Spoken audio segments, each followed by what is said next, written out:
Welcome to Animorphs Anonymous, the podcast where we casually discuss the Animorphs one book at a time. I'm Kaycie. And I'm Alex. And we're going to talk you through the plot of each book. But more accurately, take you on tangent trips, factoid forays, and say, well, actually, as much as possible. Join us on the 1st and the 15th of each month, and we'll take you along on our mission. And we promise to have you back under the 2-hour time limit.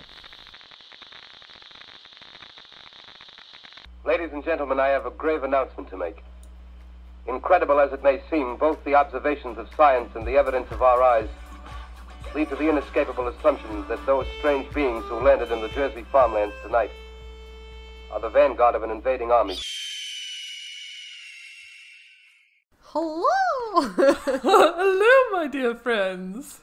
Hello! Whoa, it's been a while since that entered my brain. Has it? How long? Well, probably a few months, actually, if I'm honest. Well, that's a decent amount of time. Dude, someone brought up the game the other day. I think I asked you if you'd play the game, and then you said no. What I said was, no, I refuse. Oh, okay. That works. I was like, I will not play the game with you. Not now. I am an adult, and you cannot make me. Sorry, audience. Y'all just lost. You did. You did all just lose the game. I'm so sorry. Every episode after this one, our listeners will just go down to 0. Oh, no. They'll be like, so mad. Fuck these assholes. They made us play the game and we lost. I hate it. Oh, no. Well, that's fun. Shit. Now I've lost the game, despite refusing to play.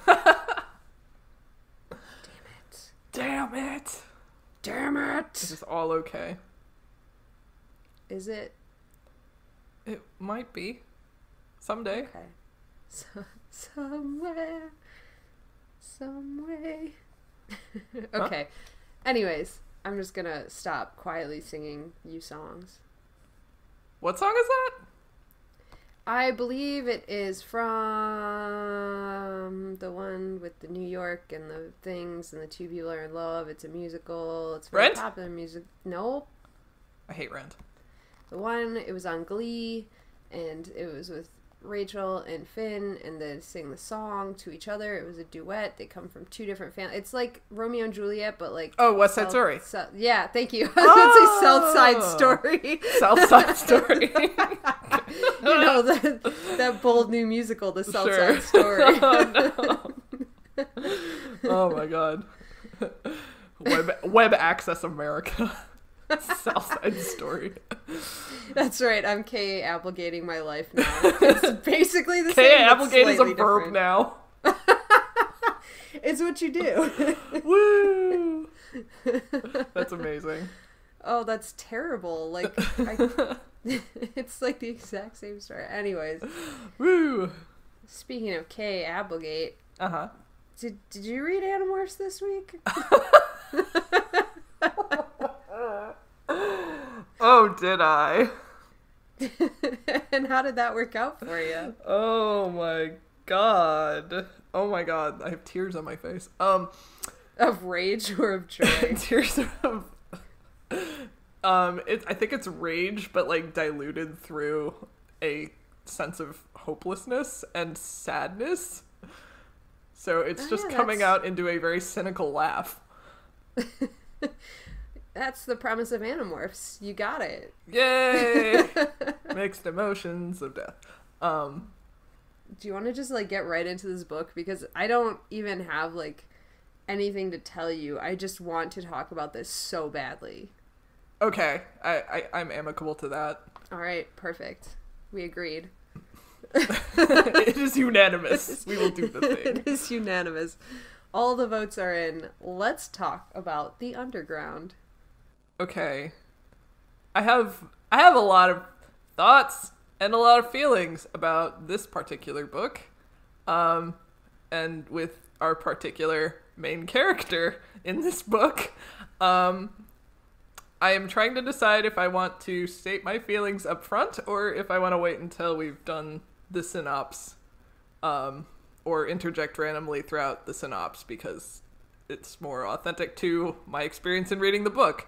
It would be like read a certain section and then flip a table because I was so mad. Okay, I see. Now you've sold me on the interjecting throughout. I like that. I want to have your authentic experience as we go through. Okay. Okay. And then anything that isn't covered in the synopsis, I will reveal at the end. Okay, perfect. Yeah, we'll sum it up. Okay. All right. I'm into this. Welcome to my favorite character, Rachel. Oh, Rachel. Oh, Rachel. She opens this book telling us, as they always do, about how Yeerks are terrible, they're invading the planet, they take over your body, you can't move, you can't escape. Normal introduction. We get almost no character introductions other than, like, names and maybe a line of dialogue, except for Axe, who gets a little bit of description, and then probably one of my favorite Marco synopsises of something he said where he was trying to explain Arnold, and Axe is like, who is this Arnold? And Marco's like, he's the man. But the actual line is, the man, he explained, explaining nothing. That is phenomenal. Right? I wrote that down too. That's an absolutely phenomenal line. I loved it so much. That is great. It was. And it's all downhill from here. So the whole premise of this opening, this cold open, is that Marco and Rachel are teaming up to explain to Jake that they want to go to Planet Hollywood, which is this having a big opening concert thing with Bruce Willis playing the harmonica. Like, I didn't really get that. Am I missing a reference? Maybe, I don't know. I brought up that whole, like, Bill Clinton playing the saxophone thing. Oh. I think he did that at some point. So maybe it's a reference to that. I don't know. I don't know. But anyways, they're talking about going, and it's unclear to me whether or not the other Animorphs are on board with this. It seems like they might be, like, backseat willing to go along with this Planet Hollywood thing, and they just are all trying to convince Jake. But Rachel and Marco are forerunners. I don't know. They're the ones trying to convince Jake. And they're going back and forth about, like, oh, so-and-so will be there, and Axe is really missing out on, like, authentic Earth experiences. We have to take him. And they're talking about Arnold, of course. Rachel admits that there's a Ralph Lauren show that she wants to see. And then Marco's final trick was, like, hey, Jake, you know that Shaquille O'Neal will be there. And Jake was like, well, then let's go. Wow. Do it for Shaq. Doing it for Shaq. He's gonna dunk on Shaq. He's going to beat Shaq and then write a crappy rap song about it. And that's how we find out that Jake was Aaron Carter all along. Oh my god. Talk about the 90s. Yeah, for real. I don't think Jake would date Lizzie McGuire, though. Oh, did that happen? In an episode of Lizzie McGuire, he was, like, a guest star, and he sang, like, that I Want Candy song to her. Oh, yeah. She was candy. There was sweaters. That's what I remember of that episode of Lizzie McGuire. Cool. Fun fact about Shaq. I sort of kind of met him once. He's, like, the only celebrity I've ever sort of kind of met. He's very tall, and he lifted my friend into the air. Apparently, I didn't see this, but I heard about it. Oh, I saw the pictures. Oh, yeah! I forgot there were pictures. But you missed the best part about that story was, like, the first thing they told everybody was, like, absolutely do not ask Shaq to lift you up. Yeah, it's like, don't talk to Shaq. Don't ask him for an autograph. Like, just do not. Yeah. And then freaking... my friend is a troll. He's a troll. He's wonderful. He's a great human. They're literally like, do not acknowledge Shaq. And he's like, hey, Shaq, will you pick me up? And Shaq was like, sure. Oh, my God. Shaq sounds amazing. Yeah, he seems cool. I love him. Yep. So anyways, that's all it took for Jake. Now he's definitely on board with this going to Planet Hollywood. I did some research about Planet Hollywood. Oh, good. Actually. I was hoping you would, because I specifically didn't, hoping you would. Okay. I'm here for you. Thank you. So originally I was like, ooh, Planet Hollywood, maybe I can guess where they are. There are currently only 4 or 5 operating in America. They're in like New York, Las Vegas, Disney World in Florida, and there's one in Los Angeles. And they all opened in like the early 90s. The only thing that could potentially match up is there's something called the Cool Planet Cafe, which is like a subsidiary of Planet Hollywood, and that opened up in Santa Monica in 1998, but that's A, not Planet Hollywood, B, that would be the wrong time period because it opened up in August, and apparently the kids are still in school. Anyway, I'm sure it's all made up anyway, so, but I just like to see where the line is between truth and fiction in these books. It seems to be mostly fiction. Another fun fact I learned is that Arnold severed financial ties with the business in January of 2000, and that Planet Hollywood acquired Buca di Beppo in 2008. Really? Yeah. Buca di Beppo. All right.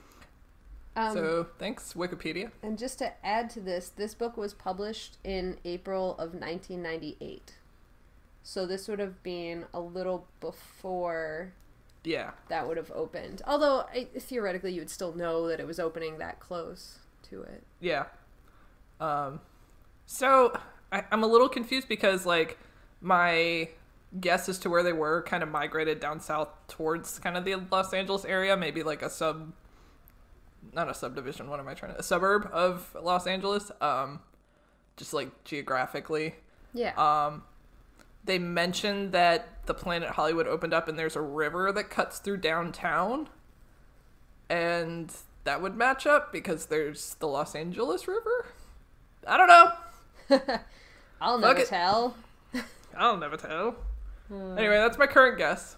Watch us get to the end and they reveal the location and it'll be like nothing as to what I guessed. And they'll be like, we're in Minnesota.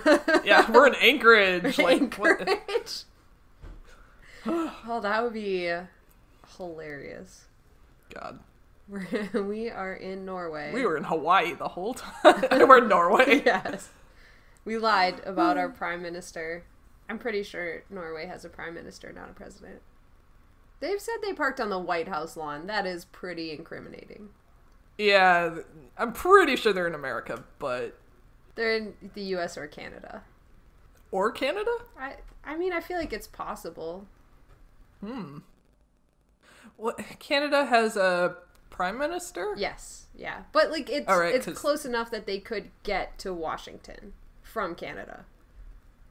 Oh, so, like, if they were in Canada but they referred to the president, there could be no one but the U.S. president. Okay. Well, right, but because, like, we're going to reveal this to the world, we're going to land on, like, the prime minister's front lawn. It just does not have the weight of, like, the White House lawn. Prime minister, president, they're basically the same, right? Yeah, sure. All right. Yeah, I'm going to go ahead and say it's pretty safe to assume it's the U.S., but, yeah. But still going to weave some doubt into your mind. But everything was filmed in Toronto or Vancouver. Yes, and that's a thing. Iceman is from there.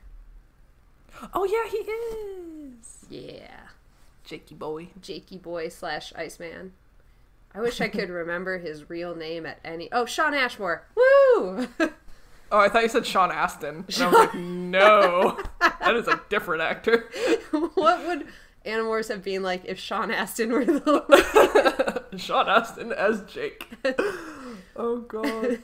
That's what they meant when Elijah Wood said, I want to hear more about dear old Sam. Oh, now I'm thinking about Christopher Lee as Mr. 3. Like, that wouldn't work nowadays because he's rest in peace. Dead. But, like... That would have kind of been super creepy. Yeah, right? Yeah, especially, like, younger him. Like, if we could pull an actor from any point in time, like, we don't have the time constraints, like, reality, that would be super creepy.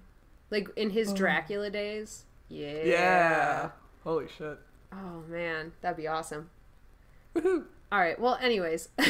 Yeah. I'll move us along, because we have a lot to discuss. Yes. Alright, so the kids are enjoying... I wrote the conference. What the hell is wrong with me? Concert. They both start with con. They're both cons. Yeah, but seriously, there was a lot of typos when I was typing this one up. I'm not sure why. Probably a lot of thoughts. But anyways, they're all enjoying this concert, except for Tobias, who's freaking out about how they look like a raptor convention. And I wrote, that's a level of anxiety that I understand. They're giving each other shit. They're bantering around, like just having a good old time. Rachel's going to tumble Marco, but then decides against it. When she notices a guy about 60 floors up in the Kenny building, which is the dumbest name I've ever heard. I did look that up. There is a Kenny building in Vancouver. But it doesn't look like that. It's just like a concrete looking office building instead of a glass one. Anyway. Oh, I know a guy named Kenny, and I think it's hilarious that there's a Kenny building. But anyways. A building named after you. You have a building named after you in Animorphs. But yeah, so the guy smashes out a window, and Rachel's like, she noticed him before he smashed the window because he looked a little weird. But once he grabs the chair, smashes out the window, she's like, oh no, he's gonna jump. And sure enough, the guy backs up and then runs out the window and jumps. And Rachel is already diving after him. So that's either some weak ass glass or that dude was super strong. Because they make the building glass, they make that super thick and really hard to break. Okay, so here's why I believed this in the 90s. Okay. Because I, at that time, lived in Canada. And the CN Tower has this, like, glass floor that you can walk out on and look. Oh, son of a bitch. And somebody cracked the first level of it. And no! Yeah, so this, in my mind, as a kid, I was like, holy crap, that's totally possible. Because they did crack the floor there that people walk on.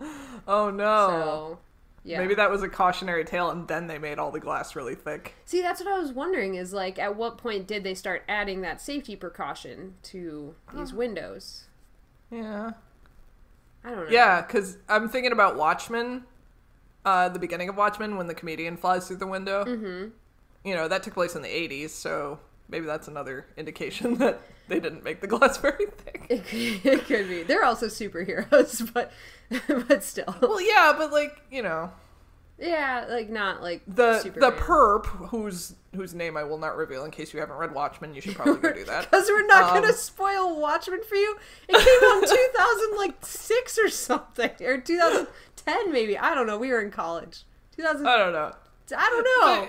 It's pretty good. You should go read it. It's like a comic staple. Anyway. This is like when somebody spoiled that Dumbledore died for Michael 10 years after the book came out, and we're all like, well, you should have fucking read the book! You've had a decade! Get on it! Oh, no. Well, okay, I spoiled V for Vendetta for my friend once, and she got legitimately very angry at me. Oh, so Marisa ever since is then. still mad at me about Oh, yeah. Orange is the New Black. Just the New Black. Jesus. To be fair, that was like a week after it came out, and she said 4 times before I spoiled it, don't tell me because I haven't seen that episode yet. And then I accidentally blurted it out. Oh, no. Just don't tell me that you can't do something, and I won't spoil it for you. Anyways. That's funny. I forgot where I was going, so let's move along. The guy jumps out a window. Yeah, he jumps out a window. Alright, well, anyways, so the guy jumps out the window. Rachel swoops in and grabs him. Tobias is the next one in. Then Jake. And by the end of it, they kind of one by one all grab the guy. And they're not going to be able to hold him because he's too heavy. But there's a river nearby, and Tobias kind of takes charge of the situation. And he's like, we got to glide into this river. So he has them all, like, angle their wings the same way, and they literally are, like, still careening towards the ground. They're like, he's not going to survive a concrete landing, but the water, he should be okay. So they get there, they drop him into the water successfully. They're all like, yeah, this is great. But then they realize that he hit the water so hard that he went straight down and got stuck in the mud at the bottom. So Rachel dives into the water as an eagle. She's like, they're a water bird, too. Clearly, God. Not understanding. This is the first of many offenses, let me just say. And, yeah, that's fair enough. She clearly does not understand how eagles work. But yeah, she soon realizes the error of her ways when she's in the water and, like, can't swim, which she should have fucking known. So she starts to demorph, and people see her, but they just think she's a dead body. which is fine, I guess. And then she starts to morph to dolphin, and she does get the guy loose and to the surface of the water, where he is then grabbed by none other than Arnold Schwarzenegger, the Governator. The Governator. This is before he was the Governator. Oh, and like after they find out he got stuck in the mud and she like goes back in, she starts like ranting about like, what is it with people killing themselves? Like, don't you know if you're alive there's like some hope left? And then she fucking like dives into the water, and I'm just like, you should talk? Like, you with your crazy reckless fucking suicide missions? Yeah. And then she like just starts talking about like she clearly misses the gravity of the situation. She's like, now I'm annoyed that he tried to kill himself. And it's like, it's not. Yeah, and it's like, I'm missing the Ralph Lauren show. And I'm like, what is your damage, though? Yeah. This is really, I think this is really the start of the damage of having to brush off what they do on a weekly basis. Like, she's got to have that, like, they all have to have that level of separation between, like, the battles and all the shit that happens to them and all the body gore and everything. Mm-hmm. But yeah, I think this is, like, a really good instance of, like, maybe this is bad. Yeah. Woo. Yeah. But, yeah, so we cut scenes to the next day. The kids are meeting up at the mall food court, of course. And they're all talking about this guy, George Edelman. Edelman? I think it's Edelman. Yeah. That's how I'm going to pronounce it. And they're all kind of talking about him. And Rachel does not know this guy's name. And so Cassie's like, how? You saved this guy's life. How do you not know his name? And Rachel's like, another day, another dollar. Fuck it. Oh. She like just does not care. And then she kind of feels bad. But all Axe can focus on this entire time is that Tobias promised him a cinnamon bun. And like, he just, like, they're like, yeah, you saved this guy's life. Look at the newspaper, blah, blah. And Axe is like, when will the promised cinnamon bun arrive? Which is my favorite part. Oh, God. He's such a good boy. He is such a good boy. So innocent. He is. And Tobias does eventually show up with, like, a giant cinnamon bun. And he's like, I thought we could all just share it. But, like, before he even gets that sentence out, Axe just, like, starts shoving everything in his mouth, including the plastic fork and the plate. And, like, Rachel just ever so delicately grabs the fork out of his open mouth and, like, lets him continue to eat this entire cinnamon bun. Oh, and the plate. And the plate, yeah. That's great. I mean, the plate's more edible than the fork is. Yeah. So... God. Unless it's a styrofoam plate, and then that's probably not great. Oh, but it's probably like a paper plate. I hope it's paper. There are many rules for eating. There are many rules for eating. Christ. Yeah. But, yeah, anyways, they kind of are having a conversation in the background, but Axe steals the show, and Jake just hopes that no one saw them. Then we cut again to Rachel's house, where she does bring back that it's being rebuilt, and it's not quite done yet, which was... Yeah. Awesome, because I don't think they often throw those particular kind of callbacks, like, to kind of ancillary issues and things. So it was kind of cool to see that.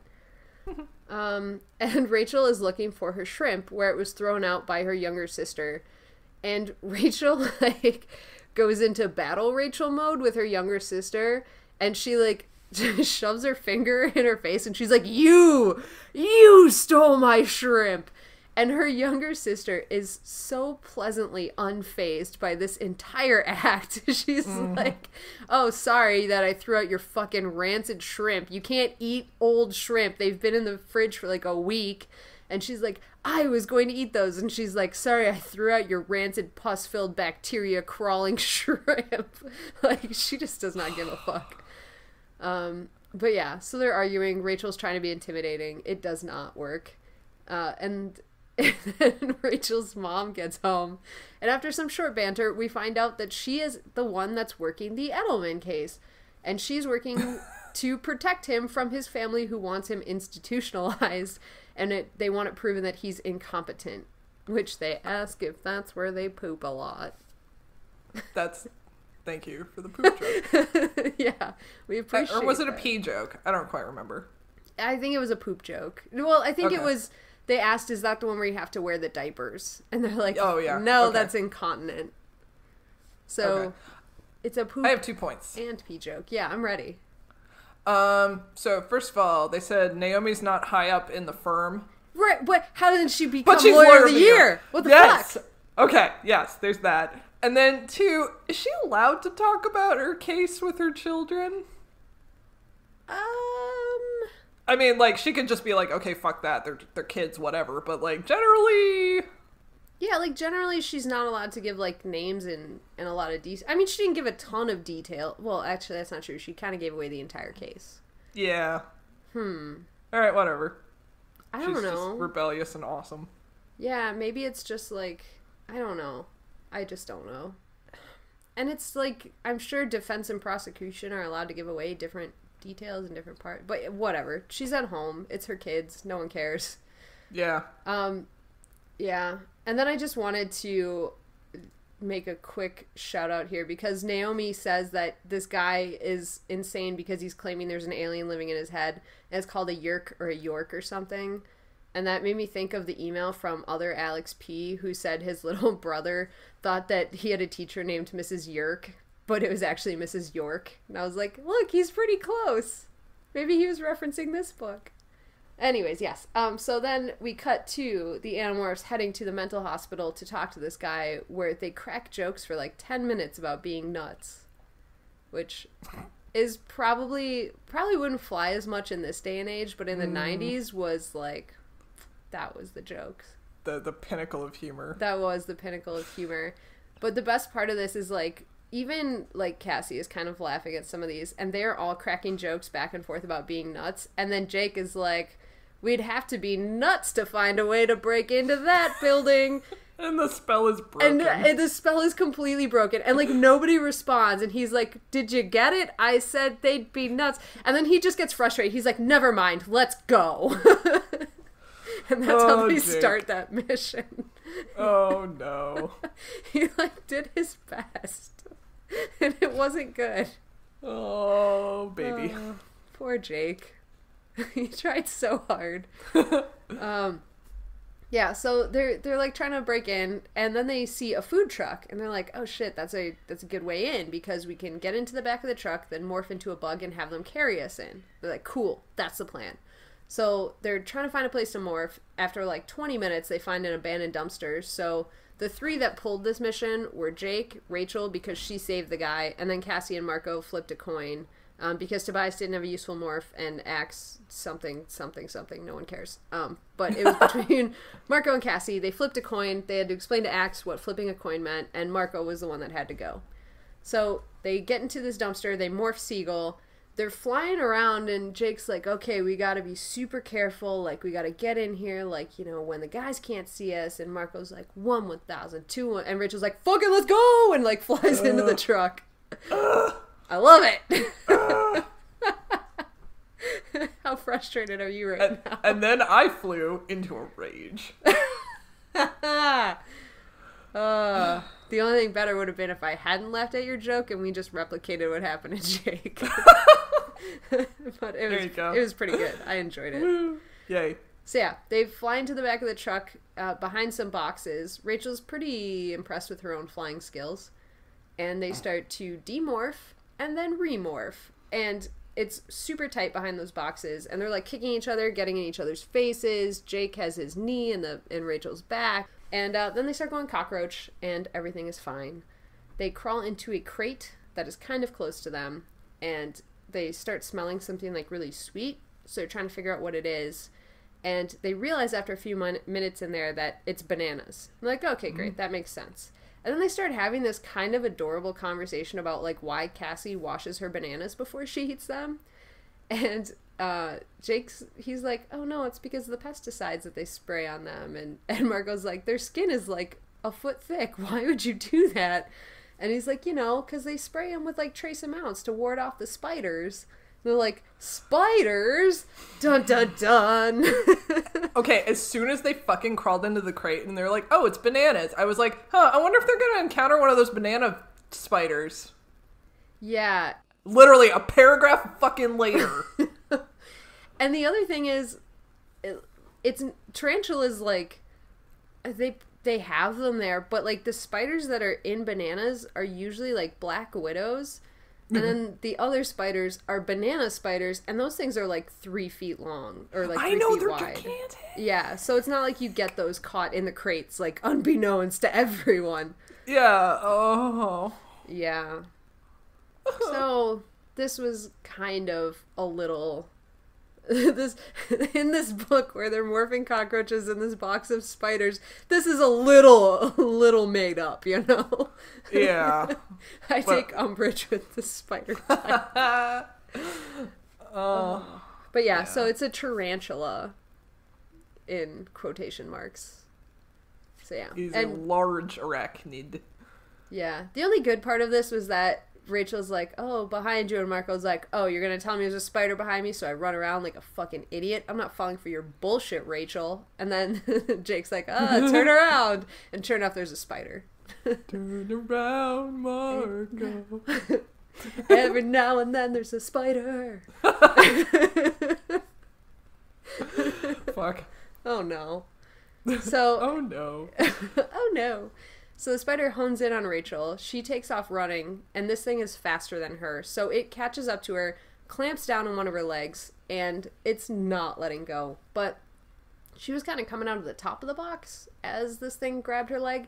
And so the guy looks down and sees this spider and is like, ah, and throws the box. And there's bananas flying everywhere. There's the crate tipped over. The cook comes out at one point. It's like, what are you doing to my... Oh, no, there's a spider. And Tobias, in all of the commotion, spots the spider and calls out, is that one of you guys? And Rachel's like, it's me! And so Tobias swoops in, saves the day. The spider takes her one leg with it, but she is otherwise unscathed. And then Tobias fucking eats the spider? I mean, why not? I mean, why not? Sure, why not? But, like, why was he such a creep about it? Not bad at all. And that's literally what I hope in his thought speak voice he went, num num num num num num. That's so cute. Creepy. Yes, those 8 legs going down, full of protein. Ew, it's still wiggling. It's still wiggling down my throat. Gross. That's like, yeah, going back to book 1 where Jake ate a spider and it haunted him for 3 books. Right, yeah. And now Tobias is like, yes, delicious. So... without further incident, they make it into the building where Marco is like, do you think he really ate that spider? Is he just fucking with us? Which I do also love the idea of Tobias knowing that would freak them out and just fucking with them like that. He just like drops it in a bush. Yeah, he drops it in a bush and he's like, yum yum, spiders. And Marco's like, oh god, why? Oh my god. Yeah. Audience, write in. What do you think Tobias really did? Did he eat it or did he drop it? And then we'll make a poll. We'll make a poll on the Andalite Bandalite page. Okay, yes. Go to the Andalite Bandalite page. Vote in this poll that we're making. Did Tobias eat the spider or drop it and fuck with them? Okay. Anyways, they make it into the building.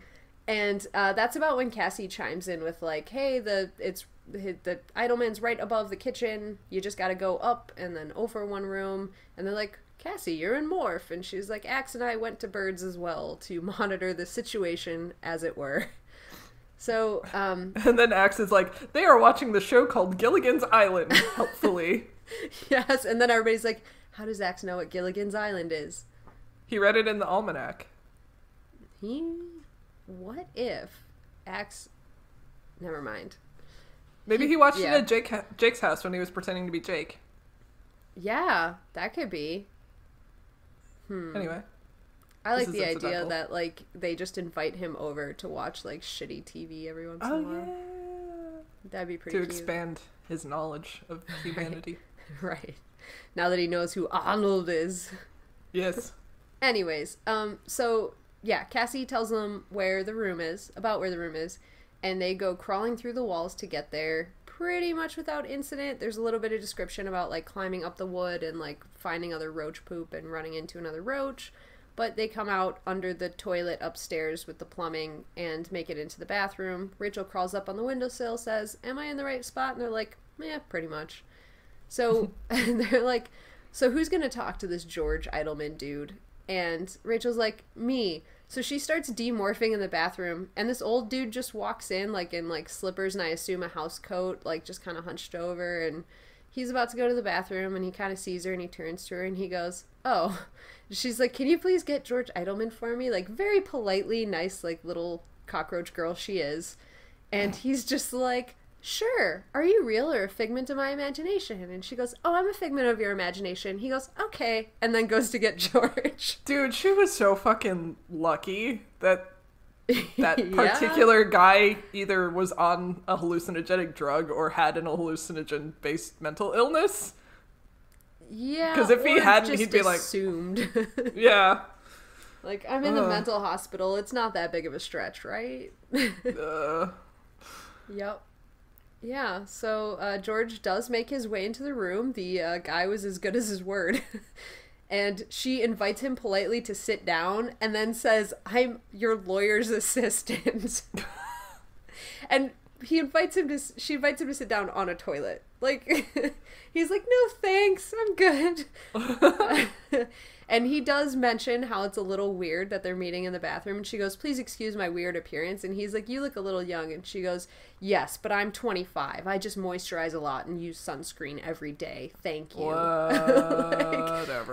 Like, the real life advice is in the commentary. Good God. I eat healthy, I drink a lot of water, and I moisturize. Eat your vegetables, kids. Eat your vegetables. Yeah, so she basically shuts him down and then says, "Okay, tell me about this alien living in your head." And I felt so bad for George here because he seems like really beaten down. Like, "Oh, fuck, I don't want to explain this again. No one's going to believe me." Mm-hmm. And he's like, "So, yeah, there's like an alien living in my head. I know it sounds crazy, but like it's true." And then the Yerk breaks through and just starts screaming some nonsense Yerk Hork-Bajir gibberish shit. And he kind of gets control again after a little while. And then Rachel very bluntly goes, "How does your Yerk survive without Kendrona rays?"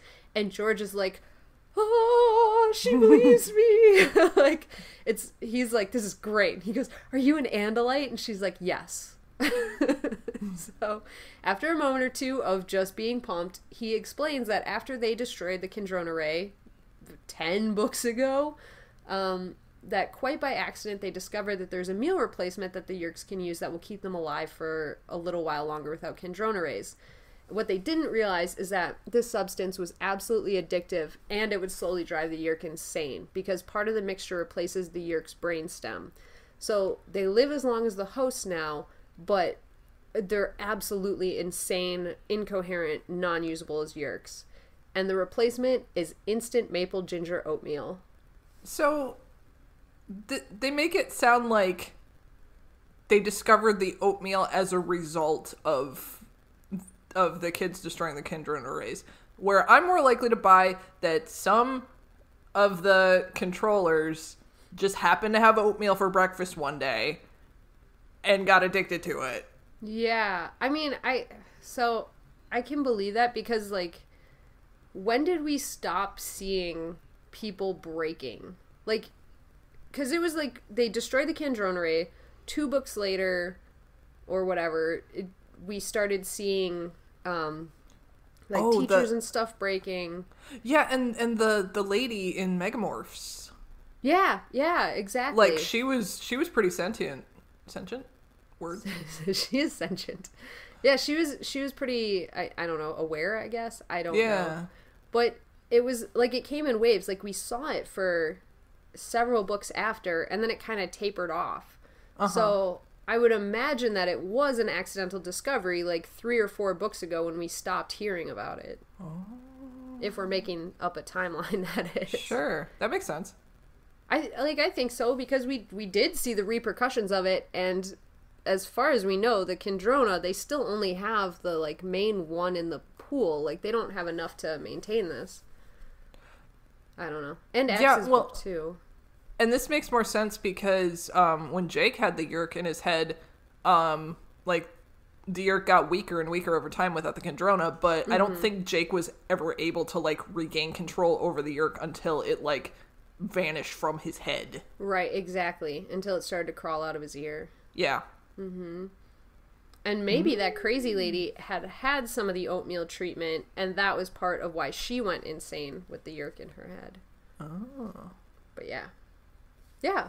I think, like, there was not maybe hints exactly towards this ending, but there's enough shit that happened in between the two that, like, could support this theory of them finding this at some point between the Kandrona destruction and now.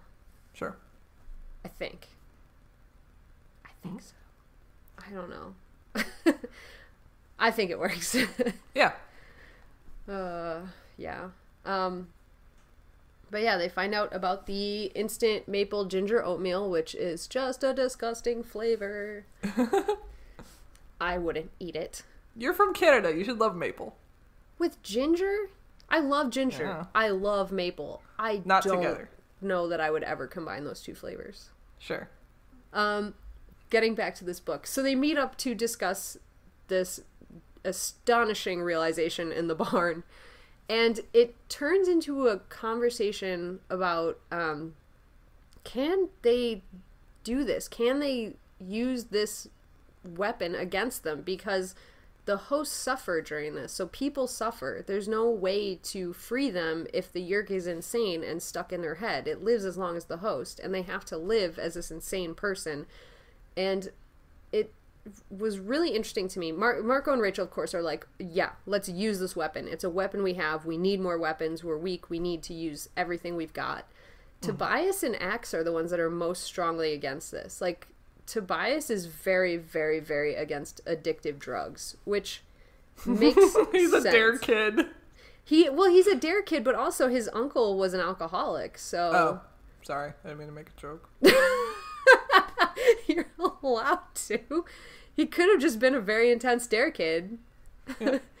I found it interesting that Tobias was so strongly against it, because I think it implies that there's other stuff going on in his background that, like, just wasn't acceptable to write into a middle grade book. Sure. How do we know his his uncle is an alcoholic? He mentions his drinking problems. Like, I don't think they specifically state it, but whenever he's talking about his home life in his earlier books, he talks about his uncle, like, drinking all the time and shit. Oh, baby. I inferred it strongly. Okay. I mean, yeah, it would make sense. Yeah, it's not, like, written down bullet point, but, like, that's what I think she's implying there. And I think here it would make sense that, like, he knows that these sorts of things ruin people's lives. And then Axe is against it from an honor perspective, which we haven't seen in a little while.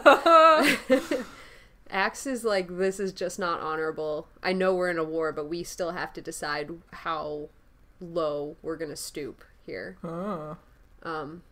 Which was interesting. And then Rachel asks Cassie, who's kind of avoiding the conversation, what she thinks point blank. And Cassie is like, I don't know, because she is still just, like, confused and horrified maybe about her own actions in the mansion in the last book, where she asked Jake to kill that controller for her.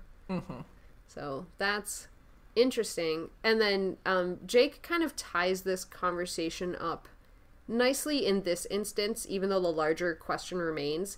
He says that they need to use this weapon, and he compares it back to the Civil War and how, like, what they need is to be strong and have an absolute victory. And it's not good that there are people taken that don't deserve to be in these battles, but there's no such thing as a clean war. There's always going to be some sort of loss.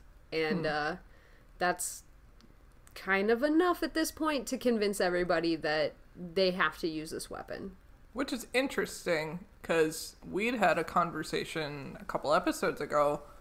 I think I brought up, like, if Jake versus Marco had the opportunity to, like, kill a bunch of helpless Yeerks at one time, I predicted that Marco would say yes and Jake would say no. Yeah. So, like, his reasoning in this case makes a lot of sense, but part of me was also, like, kind of surprised. Yeah, I agree with that too. And I also think it's interesting that Jake is suddenly like just relying on history. Like it's almost like he realized his role and now he's starting to look to the past to help him figure out how to be a good leader. Mm-hmm. So, yeah, but that's an interesting point. I don't know that he actually agrees with that either, because all he stated was like, this is what they did in the past war. Like, he didn't say, this is what I believe now. Sure. Yeah. But well, yeah. And I was thinking, like, theoretically, if they used the oatmeal to treat a bunch of people, and enough people said, oh, hey, by the way, there's a yerk in my head. Mm-hmm. Like, that mass amount of people could maybe expose the yerk somehow. That's an interesting thought, because that was the point of all of our early missions. And now we're on, this is scary, book 17, and they haven't had a mission that's like, let's just mass expose this to the world and see what happens in a long time. Like this plan, like that style plan just hasn't happened in forever. Well, and they never bring that up in this scenario. Like, No, this is just something no. that I extrapolated. Yeah, but like this would be like that. I like that you brought it up, because it's interesting. When you said it, I immediately was like, hey, wait, they haven't brought that up. And this would totally earlier on be a plan that they'd be like, let's just expose as many people as possible. Mm-hmm. So that's interesting that they don't do it in this scenario. Yeah. Again, though, the Yerks would probably kill them, right? Oh, yeah, true. Yerks rhyme with jerks. Those jerks. Also, how did they fucking know that the yerk will live as long as the host on the oatmeal? I don't know. And why didn't the yerks kill the oatmeal yerks anyway? Unless the reason, like because they do seem to be cracking down really hard on this oatmeal thing later in the book. Yeah. So theoretically, because those yerks no longer have to expose themselves at the yerk pool, they could theoretically like go into hiding and start eating their oatmeal, and like they just slowly like wouldn't show up as they descended into madness more and more, and they could just like slip away. Oh, so the non-oatmeal yerks aren't necessarily aware of the exact yerks that are going missing?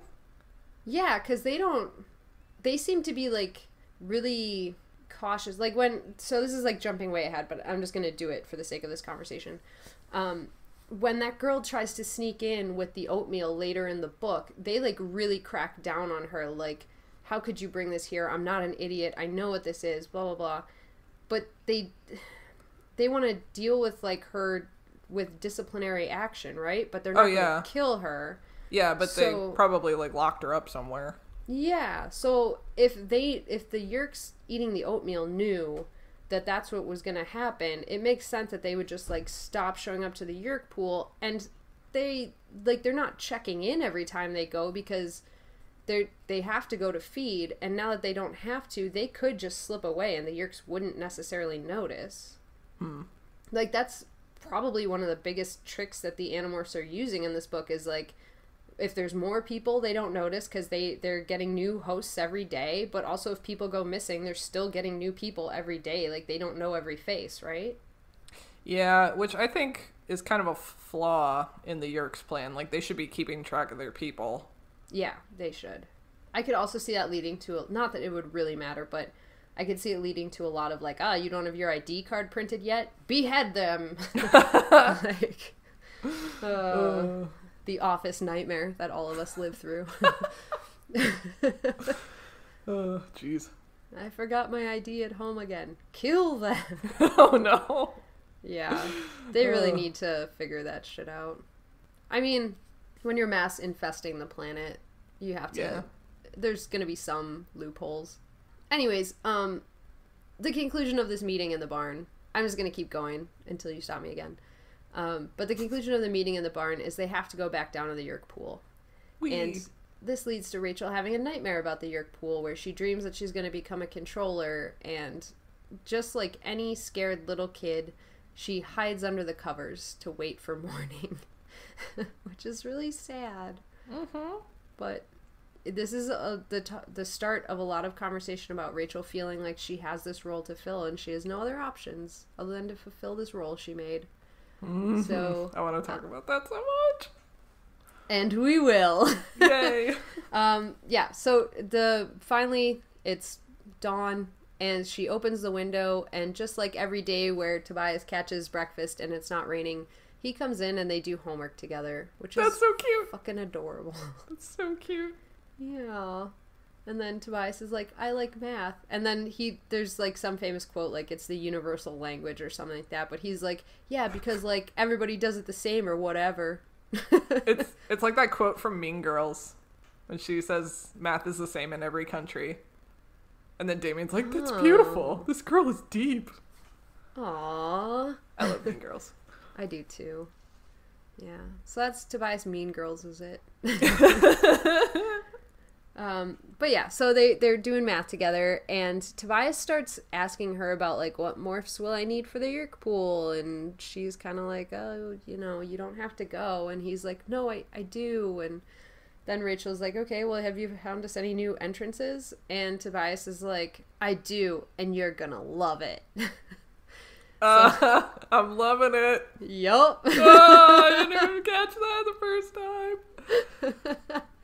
Yep. So then we cut to McDonald's, which is such a weird jump cut, but okay.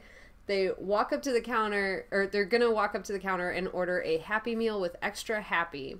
This is Why the code is the meal phrase. happy? Why is the meal happy? Yeah, nobody will answer Axe's questions, and he's asking the important questions. He is. But yeah, so Tobias has been scoping this out for weeks, and the way that the controllers get in, they go up to the counter, they order a Happy Meal with extra happy, then they go around the back, and they, instead of walking into the bathroom, walk into the kitchen, and then go to the walk-in freezer, which opens and lets them in. And so the kids are like, okay, let's morph fly, and we'll follow a controller in. So they're like buzzing around, Rachel's eating grease, and they're like, okay, wait for this person to order whatever the fuck this insane Happy Meal is, and someone finally does. They follow her around, get into the freezer where it's super cold, and they're like starting to slow down because, flies don't react as well in colder spaces. Axe tries to tell a joke. It's not very good. Yeah, and then they go in, they're gonna follow her through the door when all the alarms start sounding, and they're like announced very pleasantly that they are in the GLEAT biofilter. Please close your eyes. And Axe is like, get the fuck out! So they all fly away as fast as they can, and they are all blinded. And Axe is like, you should be glad that was all that happened to you. And Rachel's kind of not mad that they're cut off from the Yerk pool at this point. But then Cassie's like, I have a plan, and no one's gonna like it. So yeah, Cassie's plan. Cut back to the barn. They're all there. Cassie has a mole. They're all going to morph into this mole, and they're going to dig and dig and dig and dig into the Yerk pool, and they're going to dump oatmeal down it. And it'll probably be fine, I guess. They're going to dump oatmeal down the hole? I don't know if that was their specific plan, but they're like, we just got to dig a hole and then get oatmeal into the pool. Somehow. They could get little satchels of it and then tie it to their little mole heads and then just carry it down bit by bit. Oh, no. So cute. That's so useless. So useless. And, like, that's adorable, but, like, oh my god. I mean, the whole mole plan ended up kind of being a little useless, like, in terms of efficiency. Useless.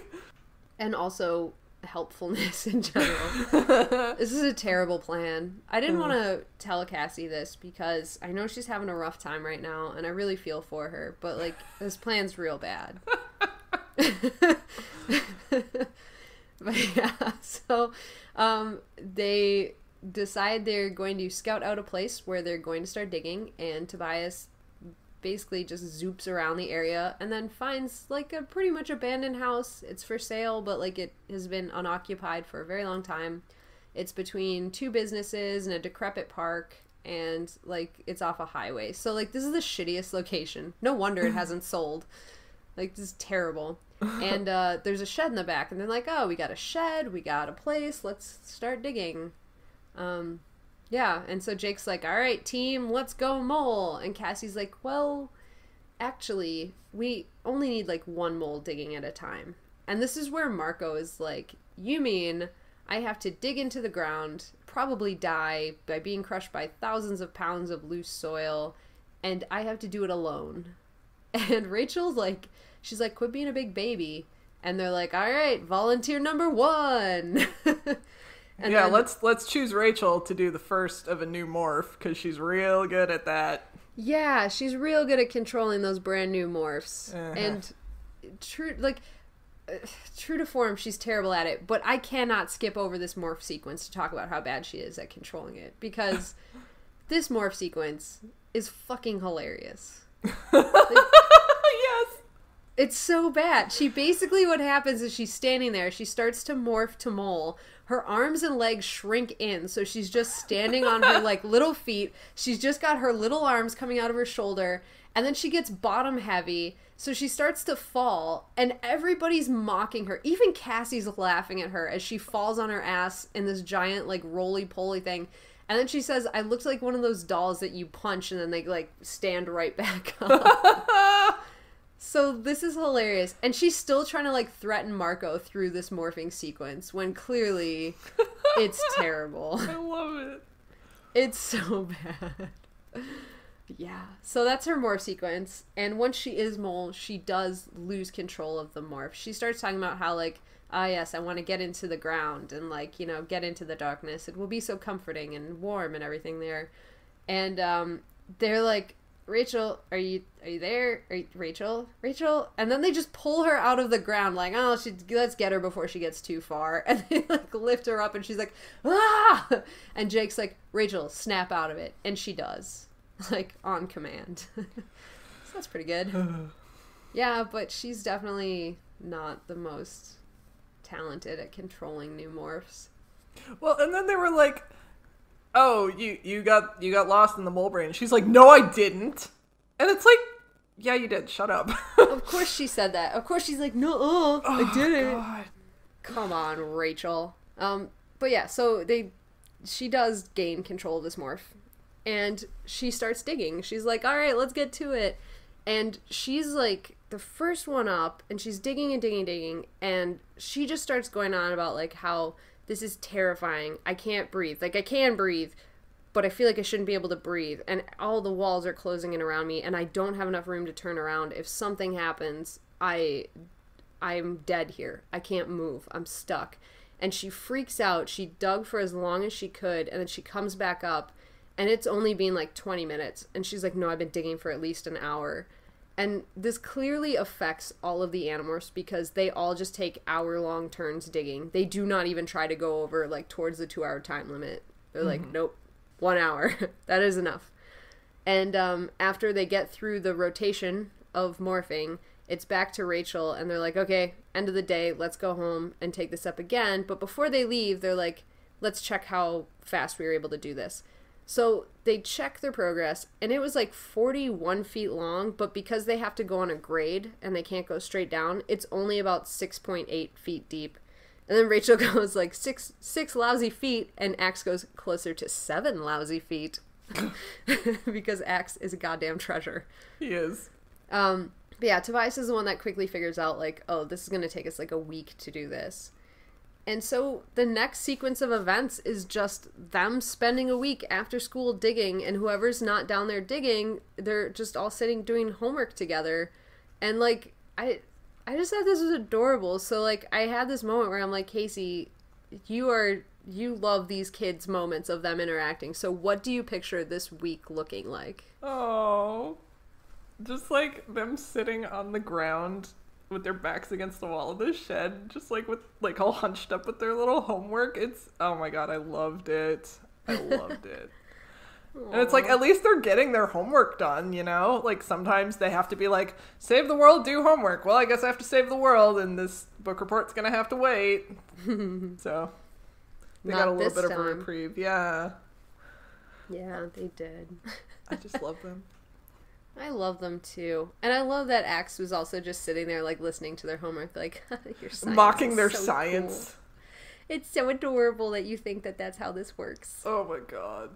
So not helpful. What was Axe doing, though? Like, Axe doesn't have homework. Like, what I pictured was he was just, like, listening to, like, their English assignments with, like, some curiosity. The science ones, like, you know, they said he was laughing. And then I picture him helping out, like, someone with math, like, trying to teach them how to solve this, like, equation that he learned when he was, like, 6 months old? Something like that. Like, something that he's been doing so long, it's just ingrained in him. And him just, like, sitting there trying to explain it, like, you know, with the pencil in his little Andalite hands. Like, oh. Oh, shit. And then Tobias just, like, you know, helping out when he can.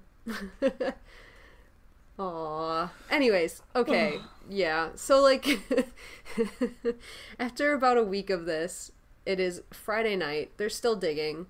And they're about 25 feet down at this point. And they come across a complete rock layer. And Cassie's like, we're stuck. We can't go any further.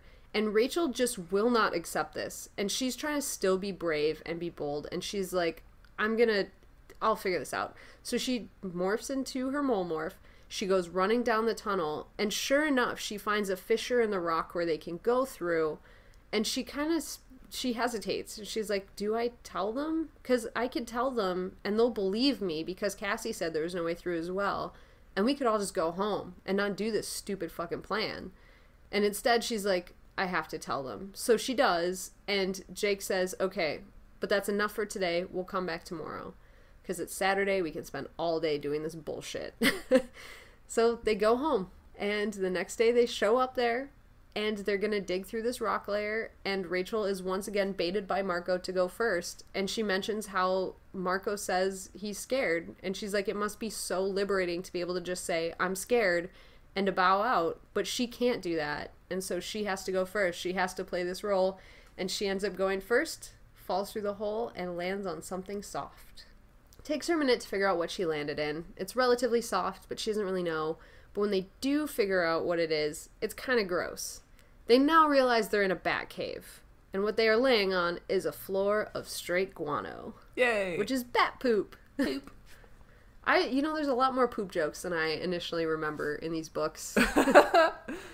I mean, it's not obnoxious, though. I think, yeah, like, most of the time it's scientific. And there are no fart jokes, which I think are worse. K.a.applegate will not do a fart joke. It's true. I maintain that. Yay. She will not. She's a classy lady, damn it. I don't know what episode I stated that in, but I stand by it. Yeah, so they're in the Batcave, and they start to go back to human because they're like, hey, when in a Batcave, let's do Batmorph. And Tobias kind of gets whiny for a minute. He's like, I don't have a Batmorph. And Cassie's like, well, you're in the right place, dude. Oh, God. Oh, Tobias. Tobias can be kind of whiny sometimes. He absolutely can be. And this was one of those times where, like, I was like, dude, you are being so whiny right now. You're such a baby. Stop being a wuss. And it, like, doesn't even end there because Rachel's like, oh, this is gross. And Tobias is like, try morphing in here with feathers. That's grosser. Like, he just is having a little bit of a meltdown. But then it gets even better because they didn't realize, like, kind of how tiny this cave was when they initially landed there because they were moles. So Rachel stands up and her head, like, kind of bumps some stuff and it's just furry bats. And she's love like, it. Yeah, and she was like, oh, this is going to be good. She's like, hey, Marco, stand up on your tiptoes. And Marco, for whatever reason, does it without question. This is like, I was like, Marco, come on. And he stands up and he gets a face full of bats and he's like, oh, come on. And Rachel's like, what? I shouldn't be the only one to suffer just because you're short. And then they all just start laughing. Nice. Yeah. It was a pretty good prank. Oh Aww. Rachel and Marco are really, their interactions in this book are gold. I friggin' love their interactions. Like... Me too. Like, don't get me wrong, I'm Rachel and Tobias forever, but I love Marco and Rachel interactions. Yep. Yeah, so, Marco gets his face full of bats, and then Tobias starts acquiring his bats, and Jake just, like, kind of cracks for a moment here, and he's like, no great battles in history ever involved oatmeal. D-Day, no oatmeal. Civil War, he no just, like, oatmeal. Starts mumbling madly. He does. Like, Battle of Gettysburg, no oatmeal. He's like, he just loses it for a minute. Oh, so funny. I loved it. I love Jake in this book because he was just, like, he is so done. He is so done. He's just so done. That's a good analogy. He's just over it. Well, and especially like the last book too, where I like, so this entire week I kept going back to the conversation we were having in our last episode about like the whole description of how well the Yerk is playing Tom and like being this beautiful instrument, and then Jake just being like, and I'm gonna rip that Yerk out of your head, and like that moment of like chills and epicness and how good of a leader he is. And then in this book he's like, no great battles were ever won with oatmeal. What the fuck? Like, he's so fucking tired. He's like, years from now they're gonna describe these great battles and I'm gonna have to be the fucking general that has the oatmeal in his. He's just so pissed. I mean, he did spend an entire week in a shed doing homework and digging a hole that took forever, so I'd be done too. Yeah, he's so done. And then now his weekend is going to be spent in this goddamn bat cave. Covered in shit. Covered in shit, in the dark. He's pissed. They eventually do all morph to bat, and we get a decent description, but I thought this one was cool just because we couldn't see any of the changes, so it was more about like she tried to touch her face and then like her fingers were caught in like that webbing between the fingers, and it like, I thought it was a cool description just because it was different than every other one because we can't see anything. Yeah. But then they turn on their echolocation and they start finding their way through the tunnel. After a little while of flying through this main cave area, they do find this side path, and they're like we all assume this is the Yerk pool. That's the way into the Yerk pool. And Jake gives them a second and he says, hey, we can all go home. We don't have to do this. And Rachel's the one that says, let's do it. We're here. Let's get what we came for. And she doesn't want to do it. No one wants to do it. Rachel is just saying this to play her part. There is no reason to do this. But she does. And for a moment, it's very cool. They're flying through this small crack in the wall, and Rachel's like, oh, this is so, like, this is very Star Wars. This is, like, you know that part where they're flying through the half-built Death Star? And then she's cut off because they're talking about other shit. And Axe is, again, he said maybe this plan will work. We get another description of Axe falling asleep in school, where he says he doesn't fall asleep, he just becomes somewhat unresponsive and daydreams and becomes slow. But it's not sleep. It's fine. He's such a bad student. He is. And then he, like, tries to redeem himself by saying, like, but some days I paid attention. And they're like, some days I tried. Yeah, some days I tried. And we find out Yerks do have mouths, but for absorbing Kandrona rays, they have nodes. Ew. So, yeah, so he thinks the oatmeal plan will work. And Marco's like, great, there's nothing I love more than wasting this shit on a maybe. And then, like, Marcos, he's so on point in this book. So they come out into this larger cave area, and they're like, yes, the Yerk pool. But they are immediately accosted by these hunter robots, which are like giant floating beach balls. Very Star Wars, since we're talking Star Wars. And Rachel's the first one to get hit, but it just hits her on one of the membranes of her wings. And she says it seared a neat dime-sized hole into one of her wings. And so they're like, all right, turn around, get the fuck out of here. This is not what we signed up for. But the thing hits Tobias next, and he has, like, one mangled wing and one good wing. And they're saying the only reason that he didn't immediately plummet was because he's so good at flying. He was able to kind of slow himself down. And Rachel caught up to him, caught him. I think Jake and Axe were the other two that kind of met up and caught him.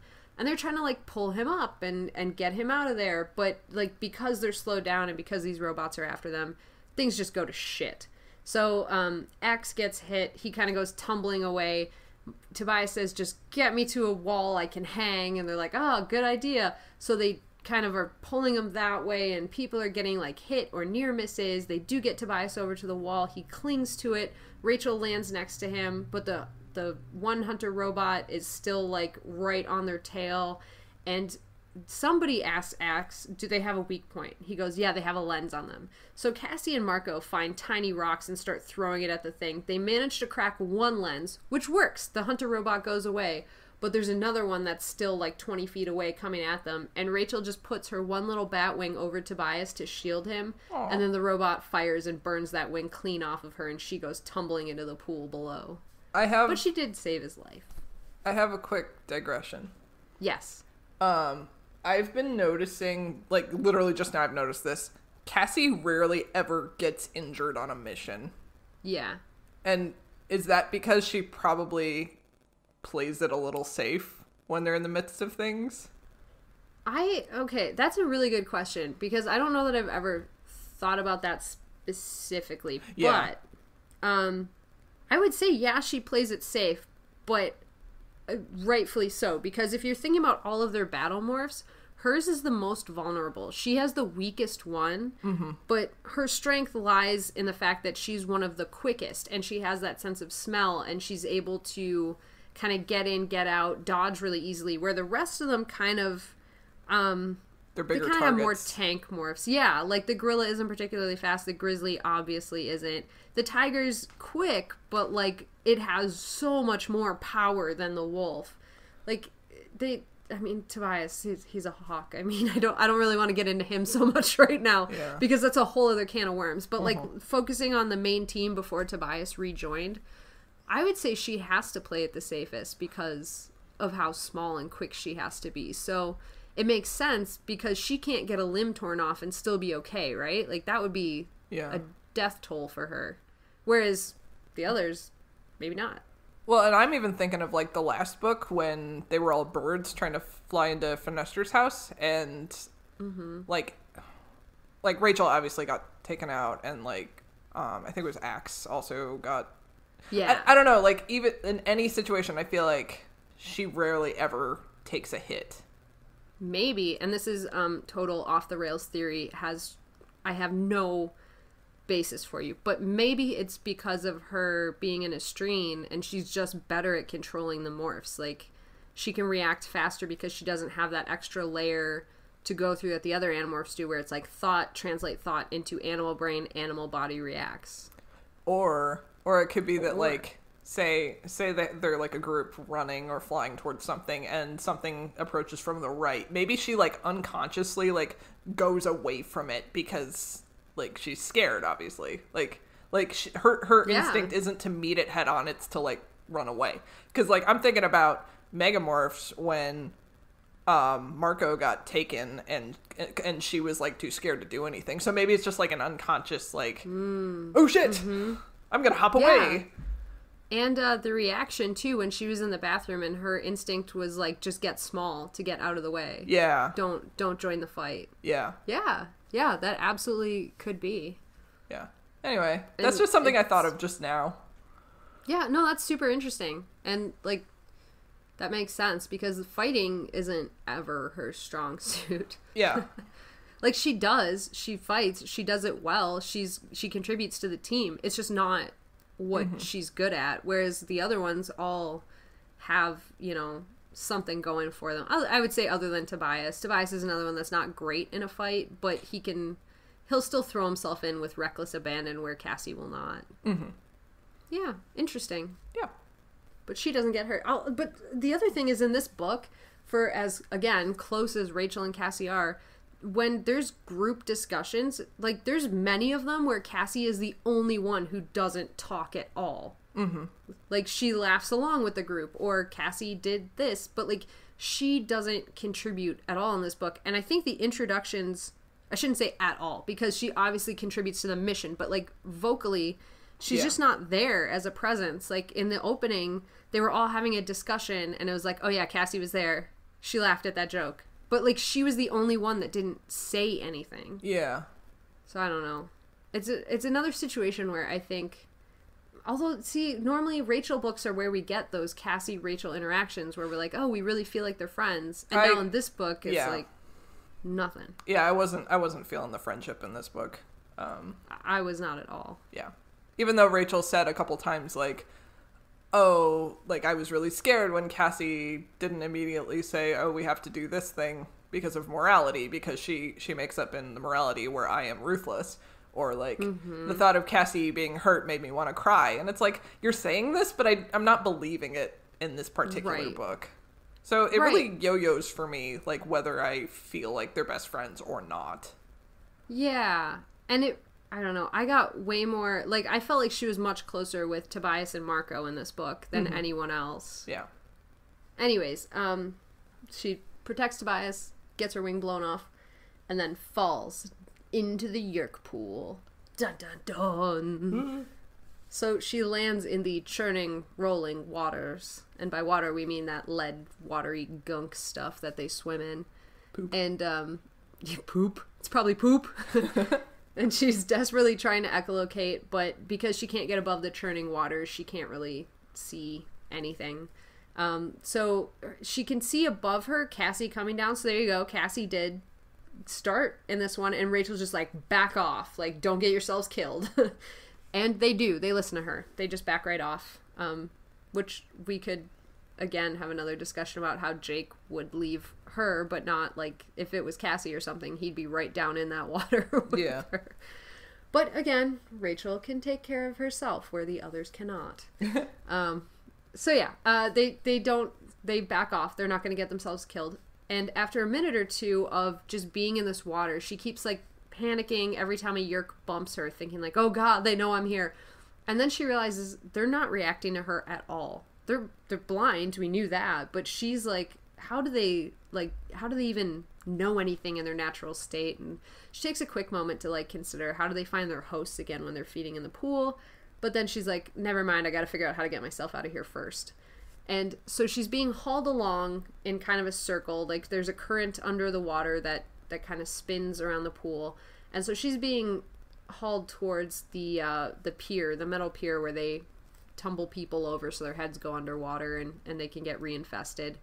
And she sees it coming up and kind of comes up with a quick plan, which goes between just morphing into a shark and trying to tear as many Yerks apart as possible and escaping. And she has a couple moments where she struggles between the two. She does decide, like, hey, I'll just start morphing back to human. And as she goes under the pier, she reaches up and grabs it. And she's like, I could go shark, though, and just, take as many Yerks as I can until they shoot me. And she's like, better not do that plan. So she goes back to human. She's hanging out under the pier, and she can see people, like, walking above her. She can obviously hear the screams, all the shit that's happening around them, all the people getting infested. And then she starts morphing again to a morph she promised she'd never do. And what she's doing is ant morph. This part is kind of weird. Like, she becomes an ant. She walks/rides on the lead water stuff over to a beam, and she does make it up out of the pool as an ant, climbs up onto a host body and, like, rides it to freedom. And after a while of riding on this guy's shirt, where she insults him and says he bought a cheap shirt, she then decides to try and jump off. She does. She's like, cheap fabric. Fuck this. She tries to jump off, but because she's an ant, she just lets go and, like, tumbles away. And then she scurries around blindly trying to find a place to demorph, but she doesn't have any idea of where she really is. Like, this sort of fear, I think, would paralyze other Animorphs. Yeah. She just kind of got lucky. She got super lucky. She found someplace. She doesn't really know where to demorph that's big enough.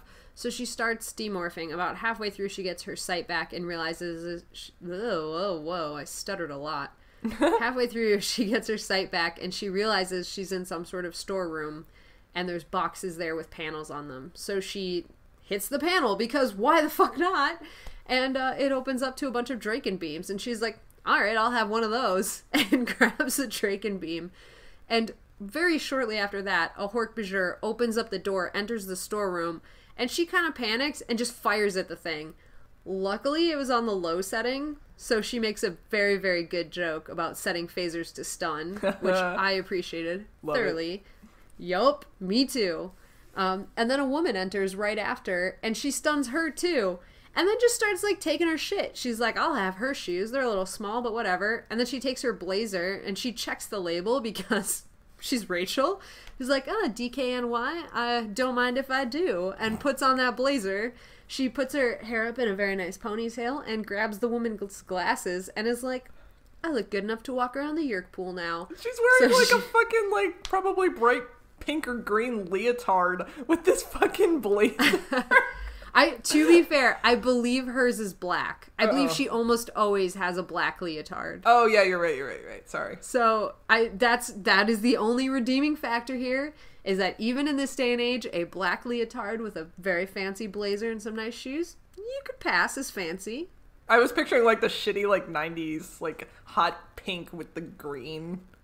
Oh, that's what Cassie's wearing. 100% that is what Cassie is wearing. Cassie, the fashion challenge one. Queen. So yeah, she puts herself together, walks out of the storeroom, shoots the driver that was there with the Hork-Bajir and the lady, and then just takes off for a casual walk around the Yerk pool. So she gets out there, again, just casual stroll around to see what's happening and who's there and so on and so forth. And she has a moment where she's like, what would happen if I just aimed this Draken beam at the pool at maximum power? And she's like, well, I wouldn't see my friends again, so I better not do that right now. And then she realizes that there's a commotion happening a little ways away. She goes over to see what's happening, and Axe is getting taken as an Andalite. He has demorphed. He is surrounded by 30 Hork-Bajir. They all have weapons leveled at him, so he gives in for now. And he gets, bound at the wrist, bound at the feet, and then something put on his tail blade to stop it from cutting people. So, they put the safety on his tail blade. They did, and it's all shit they have laying around the Yerk pool somehow. Mm-hmm. On hand. Yep. But Axe gets dragged away, and as he does, Rachel has a very short dialogue with a controller who's basically like, I wish I could stick around to see what happened, but I'm a judge. I gotta go to work. Bye-bye now. And Rachel's like, she's scared, she's leaving, she's smart. Marco then tries to check in with her and Cassie, and he just kind of puts a PSA out where he's like, Rachel, I can't hear you, but just in case you can hear me, Jake and Axe and Tobias are all taken. I'm not, Cassie's missing, and I'm trying to find you. Goodbye. And Rachel's like, I can't respond, obviously, because I'm a human, but thanks for the PSA, Marco, I guess. And that's when we get that moment that we were talking about earlier, where Rachel then sees a girl kind of being escorted past her, and this girl has this Tupperware container, and the Yerks are just shit-talking this girl. They're like, how could you fall prey to this drug use bullshit, you're as shitty as your human morph, which they're starting to realize human morphs are insidious, which is hilarious to me that they said that. Humans and suck. Then yeah, they're basically just like, these human morphs are influencing us more than we would like, so maybe they're not so good. And then they take away, the girl's like, it's not oatmeal, it's Raisin Bran. And he's like, I'm not an idiot. Mine. There are no raisins. This isn't mine. Oh. They put it in my backpack. Oh, no. So they confiscate the oatmeal, and they say something, very obnoxiously obvious, add it to the other 198 pounds of oatmeal we have So in the storeroom. They were super specific, and Rachel's like, ha, now I know there's 200 pounds of oatmeal in the Yerk pool. It's a nice round number, too. Of course. It always is. Yeah. So Rachel's, trying to piece this plan together. She's like, okay, now I know who's captured. I know who's free. I know Cassie's missing. and I know there's a shit ton of oatmeal here. How do I make this work for me? As she's trying to figure out this plan, alarms just start blaring. People are, like, rushing everywhere. Some guy bumps into her. And the whole reason the alarms went off is because somebody found the bodies that she knocked out earlier. And she's like, ah, shit, I should have realized that this would have been a problem. But she didn't. So some guy bumps into her, and he's like, what are you doing? Get to your battle stations. There's Andalite scum among us, and it could be... it could be anyone! And you're not reacting! It could be you! And while this guy is, like, going through those 3 steps of thought, Rachel just steps up to him and Draken beams him in the stomach like a fucking mafia thug member. Which is awesome. It was awesome.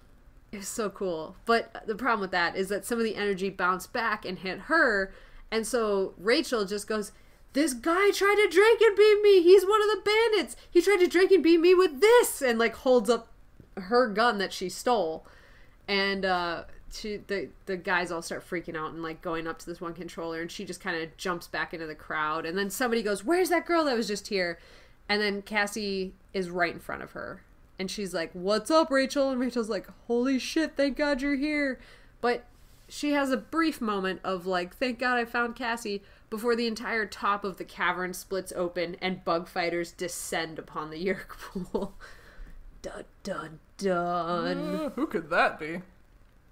Well, we're about to find out. It's Visor 3. Oh, wow! I thought it was Fluffer McKitty. What if it Come was to kill Fluffer them all. McKitty? And then they, like, clomp the ramp down, and Fluffer McKitty comes, like, strolling out, like, sashaying with his tail waving in the air. Is he wearing little boots? Because that would be adorable. Oh my god, so he can clomp on the ramp. Yes! He needed to add them so he could make the appropriate amount of noise. Yeah, the ominous sound effect. The ominous sound. What if they were kitten mittens? Oh, I love it. Yes. Anyways, it's not Fluffer McKitty. It's Visor 3. Damn it. Sorry. I'm sorry. Visor 3 should really get a Fluffer McKitty morph, though. Yep. And Visor 3, in his infinite amount of wisdom, just orders everybody to stand perfectly still until they are checked. like you do with a bunch of, like, kindergartners. Yeah. Like, wow. Exactly like that. Wow. 1, 2, 3, freeze. Yeah. And then he also, contradictory, orders that if they see any movement at all, to destroy it.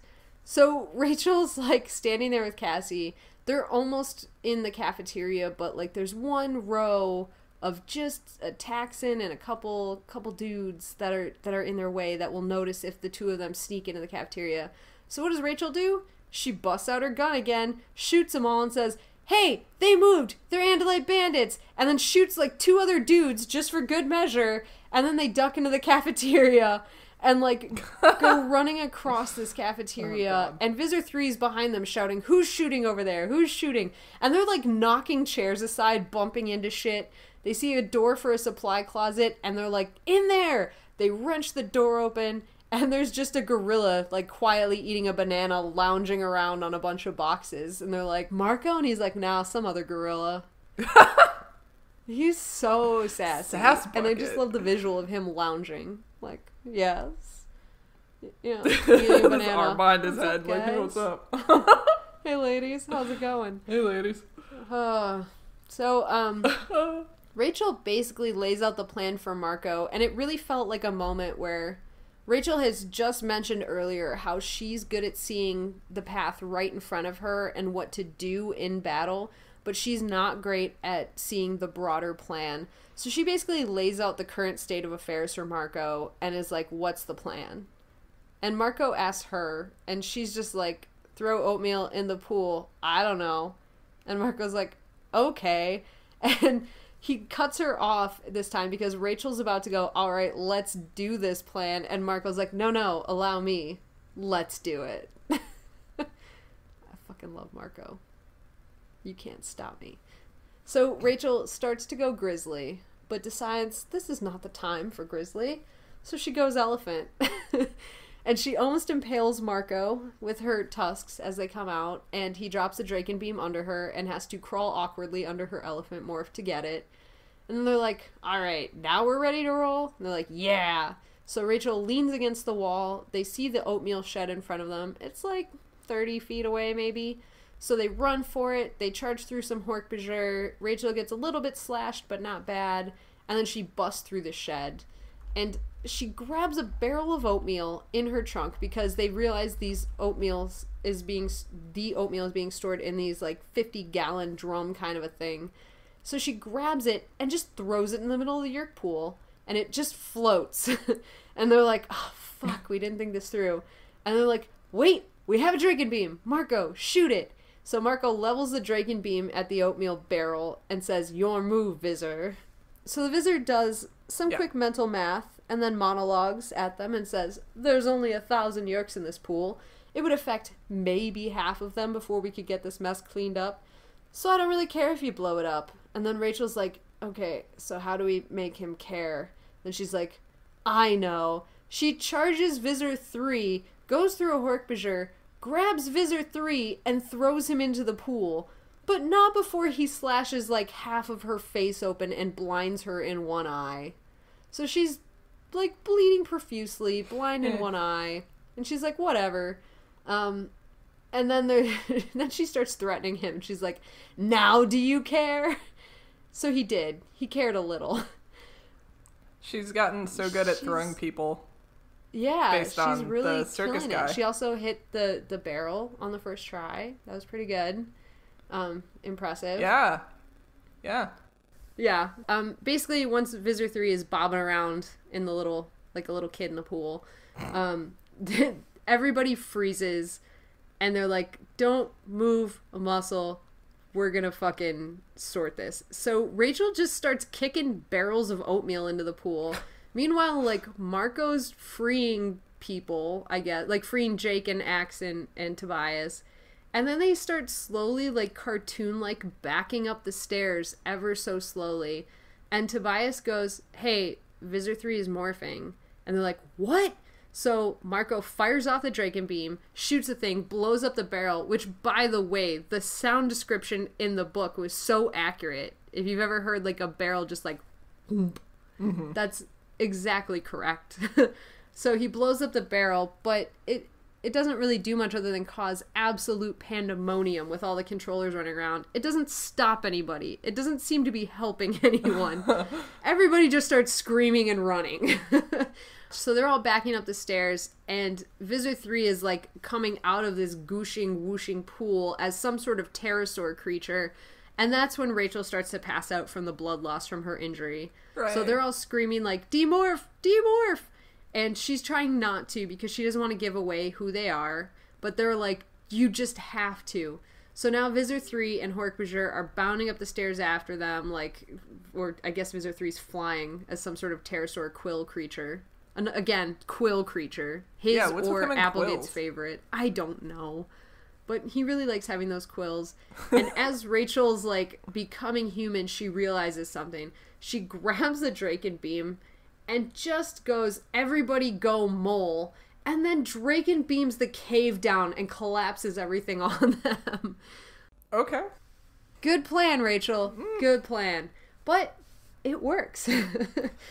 She was a little worried about the ones who are still in their battle morphs. Like, I think Marco was still a gorilla, and I think Cassie was wolf at that point. She goes, but they're hardy creatures.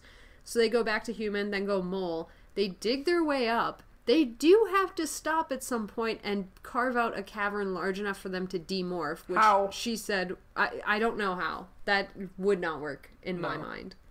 But allegedly they do. Moles are very small. Moles are very small. I mean, they're small children, but still. They, I guess, demorph at some point and then keep coming up. And Tobias is the last one up many hours later, and they're all standing in this bat tunnel waiting for him. So when he finally does make it out, Rachel starts screaming at him that they were worried sick, and Tobias is just super happy that she cares. Aww. Which is adorable. She cares so much by yelling at him. He knows that that's the real sign of love. Oh, God. Is screaming at someone. But yeah, so She yells at him. He's very happy that she cares. And then the cave starts coming alive around them, and all of the bats start flying out, and they realize it must be sundown. I think it's Cassie that says, like, of what day? Or maybe it's Rachel. One of them's like, what day is it? But whatever, it's sundown. What year is it? But it's sundown, so they all morph to bat, and they are too tired to say much of anything. So they head home. And we cut to Rachel in her house. Her mom walks in and starts to chastise her and is just like, and where have you been all day, young lady? But then the phone rings. So she picks up the phone, and it seems to be a weird conversation. She's not saying too much. She's just kind of like, really? Okay. And she hangs up the phone. She goes, well, I guess I'm off that case. And they're like, what happened? And she goes, well, apparently a talking grizzly bear showed up to George Edelman's mental institution, knocked down a bunch of doors, and basically just told him to get out of there and not to do anything stupid because the bear has had a really trying day. And Rachel's like, what? That sounds crazy.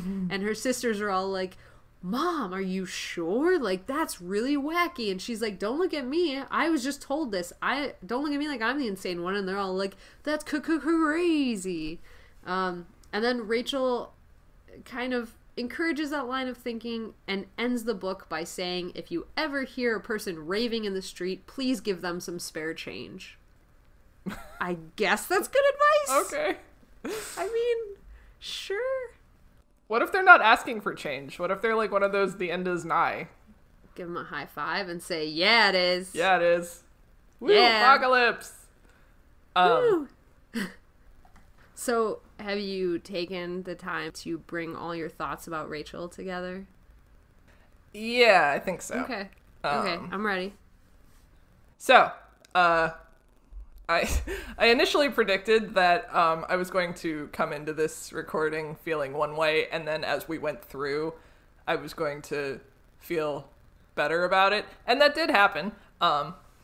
But basically, I think you remember in episode 7, I kind of made the comments like, I don't really understand Rachel. I don't really understand why she acts this way. Like, it's kind of frustrating.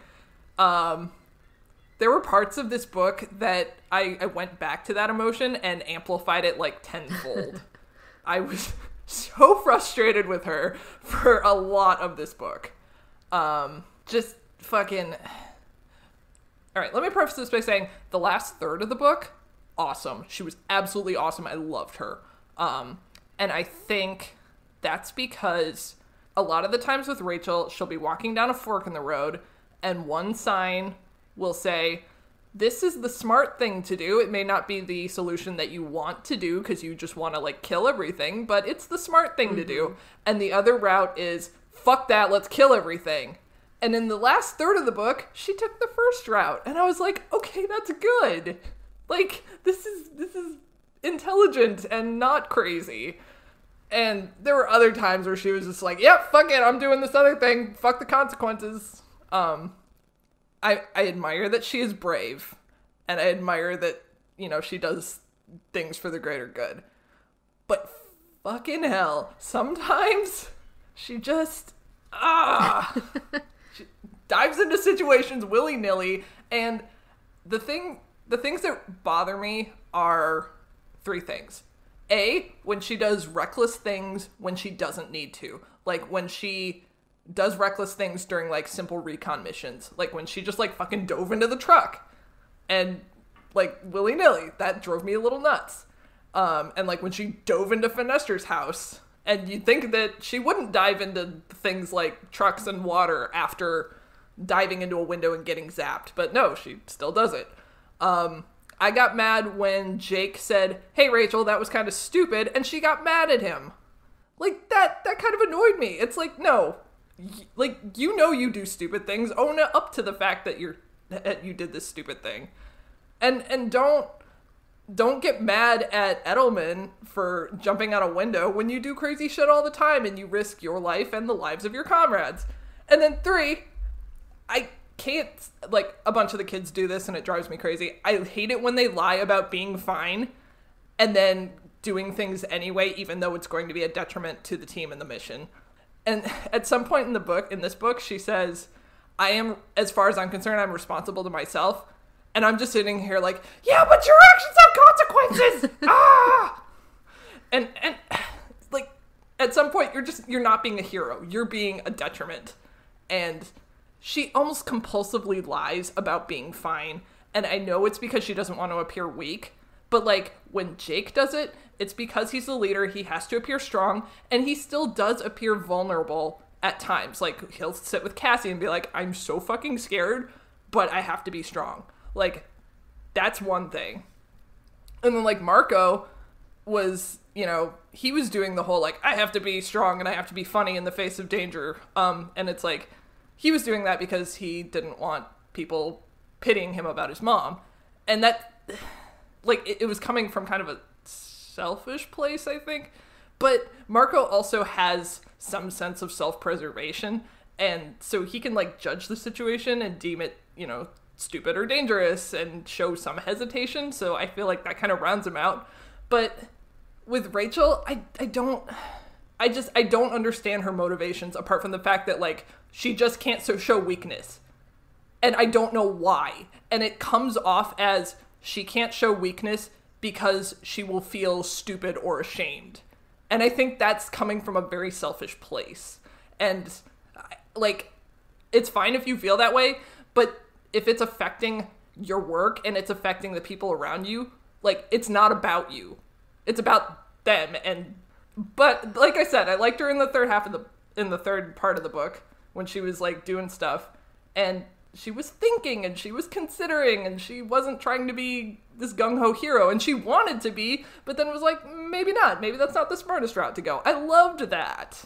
And this could be just me, because I'm nothing like Rachel, so maybe I'm just having a hard time relating to her. Because like I've mentioned before, I'm more similar to Cassie. I'm more similar to, like, Marco. And it's really hard for me to relate to Rachel. And I don't understand how she got this way. Like, we had talked about her dad kind of treating her like a boy and saying, don't cry, don't show weakness, etc., etc. But if she came from a family where it was like fight or die, I could see why she would act the way she does. But the fact that she, like, gets along with her parents and she gets along with her sisters and she's got a very cushy life, I just don't understand why she's so combative all the time. Okay, what are your thoughts? I liked all of that, and I don't want to say too much because, like, a lot of what she does is out of control, and there's no defending what she does. Yeah. So I think the only point that I'm gonna kind of speak to a little bit is the point of where she's coming from, because I think maybe I can add a little bit of context to it, and you probably already know it and it might not be too helpful, but I think maybe I can add something to it. And I think it's just helpful in her book to look at where the other characters are right now, where other good friends are right now. So Rachel does, like, just like when Jake told Marco, if you're not joking, then everybody thinks something's wrong and you put the team on edge. Every single team member looks at Rachel at this point and says, she's the crazy brave one. She's the one that rushes into battle. She was made for this. This is her destiny. And right now, Cassie is doubting herself. And Cassie's doubting where she's coming from. And Marco's just had this big doubtful moment with his mom where he fucked up part of the mission because he wouldn't tell anybody that was his mom, and he wasn't joking, and he was having struggles. And Jake is clearly fed up with everybody in this book. Yeah. And Tobias is freaking out because he just got his powers back and he just doesn't know where he fits in. And so Rachel, who inherently feels like she needs to take care of all these people and be the strong, crazy, battle, like, bloodied one, she's coming from a place of she's the strongest one there, and she has to be strong for everybody. And she's still cracking, though. Like, that's why she makes some stupid, reckless decisions that are not smart, and she doesn't think through, because she's cracking just as much as everybody else. She just doesn't talk about it. Even in her own narrative, she will not talk about it. Mm-hmm. So that's, I think, a little bit of where she's coming from. I don't know if that helps. Well, like, I get what you're saying. Like, she has to be the strong one because everyone else is, you know, kind of suffering, like, openly. But that makes sense. But I also don't really feel that from her. I'm getting a lot more of, I did this thing, it wasn't smart, I got yelled at, so I'm going to react defensively and with shame, instead of owning up to the fact that I did something stupid. Like, that's what drives me nuts. Like, the fact that she will not admit that she's wrong, and she won't grow in that regard. You know what I mean? Like, it was when she got mad at Jake, and when she was very callous about saving Edelman, like, the fact that she, like, didn't care about his name, just, you know, she, like, all he was to her was an inconvenience. And it's, that, I don't know, it just showed kind of a lack of humanity, I think. See, I don't, in that particular instance, like, I agree with you, and I think that flaw is absolutely what makes her so interesting as a character to me. But the Edelman thing, I read a bit differently, because I read it as she saves so many people all the time. What's another person that she saves? Like, she doesn't bother to learn the name of, like, the citizens of Earth that they're saving. Like, it's important to Cassie because it's an instance of her being a hero. But to her, it's like, yeah, it's just another day at work. Like, who cares? Like, it's just someone else I saved. I'll save 1,000 more people. I'm not going to learn their names. That's a lot of names. Like, fuck it. I don't have time for this. Yeah. Like, I just got to save the world. That's all I have time for. Yeah.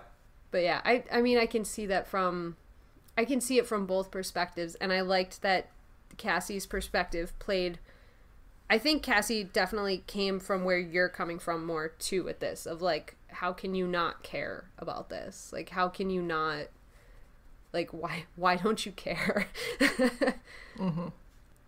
I mean, I could talk, I don't want to though. I mean, I can talk more to, like, why I think she is that way. And again, like, I relate a lot to her, just because, I don't know, I was a rage-filled kid too. Like, you could, I mean, like, when you were saying, like, oh yeah, she comes from, like, a pretty cushy life and nothing's wrong, I don't understand why she's so combative. I'm like, yeah, that's me. And, like, a lot of this may be coming from the fact that like I said, I am so different from Rachel. I don't quite understand her on, like, a basic level because we are so different. But I just feel like there's kind of a balance with the other characters that Rachel doesn't have as much of. Like, there's something about all the other characters, even though I'm very different from a lot of them, there's something there that I can grasp and hold on to and be like, okay, I empathize with that. They're a lot harder to come by with Rachel. So a lot of this might be my personal bias, just because we're so different, which is hard to kind of gauge at this point. That's a really, really interesting thought that we can't talk about until we're 40 more books in. Fuck. But that's really interesting that you say that. So I want you to hold on to that for a while. Keep that in your back pocket.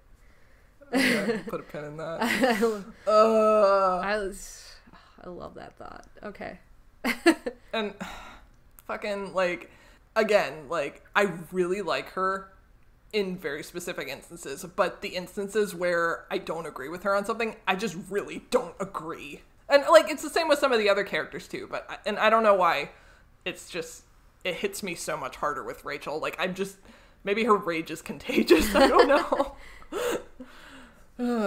Yeah, I mean, I don't know. And I don't want to, this is gonna sound weird, like, I don't want to argue with anything that you're saying because it's all true, and it's all, like, you're right on with everything you're saying. It's, I think for me, I just can relate to that, like, you know, just it's stupid, but fuck it.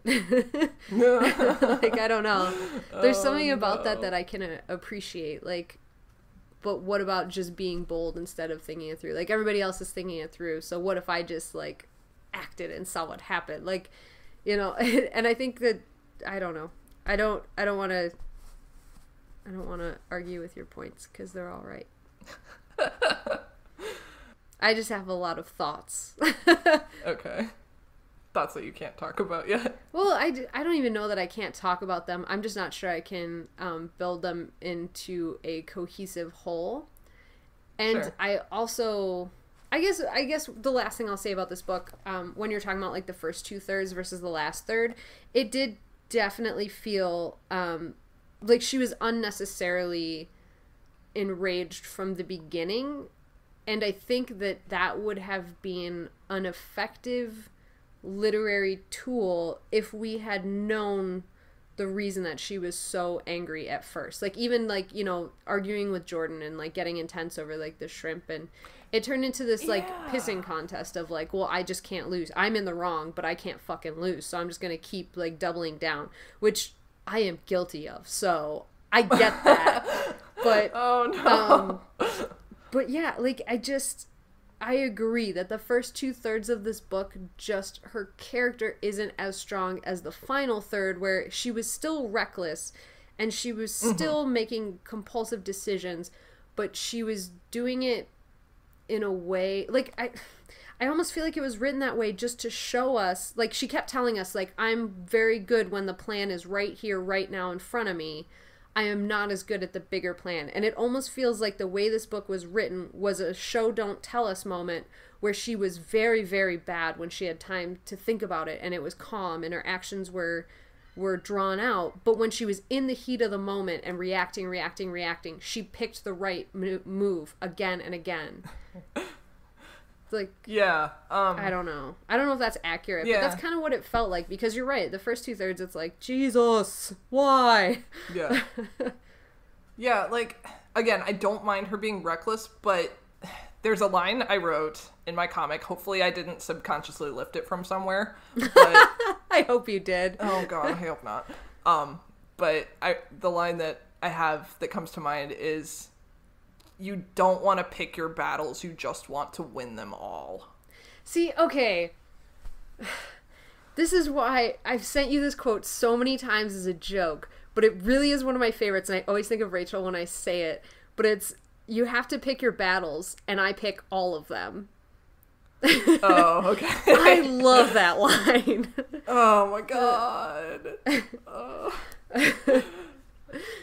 I mean, again, it's like, I don't mind compromising, and some people just don't compromise, and Rachel's one of them, and, you know, that's a me issue, so. But like, it's also, like, a maturity thing, too, right? Like, think about back when you were a tweenager, I guess is what they call them, right before, or a sub-teen, as I call them. Yeah. Think about back when you were, like, a sub-teen or an early teenager. Like, maybe it's just me. Maybe this is me just admitting my majorest flaw of all time. I was super fucking combative all the time, and I absolutely would be like, no, I'm gonna win this. Even if I'm wrong, I'm gonna keep arguing, and I will lie and say whatever shit it takes to win this argument. Like, and now that I'm older, I won't pull that shit at all. But yeah, when I was younger, I was like, all right, let me figure this shit out. Like, I don't know. I relate to it a lot, and I still can remember, like, you know, back the thought process and the feelings from, like, back then, where I'm like, yeah, I can still relate to this, even though I've grown up a little, not much, just a little. Yeah, I just think a lot of this is just me not being able to relate, so I totally valid. And you never know, like, there might be a point where Rachel does something where you're like, I understand that, and then suddenly it all makes sense. All my feelings are changed. Yeah, again, this is, audience, I haven't read these books before. If you're new to the podcast, welcome.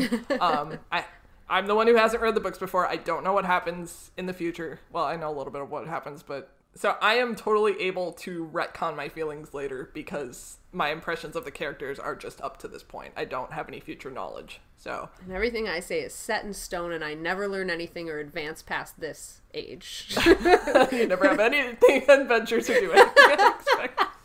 I am the hobbit of the Animorphs world. Oh dear. Oh, fuck. Cool. Yeah. Anyway, that's all I have about Miss Rachel. All right, then I'm going to skip back a few seconds and say, hey, you told us about a comic. Why don't you tell us more about your comic? Oh no! I thought we were gonna do the 5 favorite books thing. But we're not there yet. We got to read all 5 of them. Oh my god.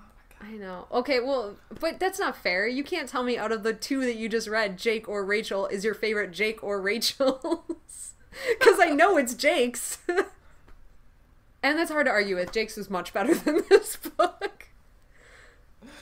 I did like Jake's book. Jake's book was just so fucking good. And like, oh my god, Jake in that book was just blossoming as a leader. Like he really, he's hitting the next level. And this book, of course, it's Rachel's, so it has like an automatic 5 points in the category, but like, you know, it wasn't as good as the last one.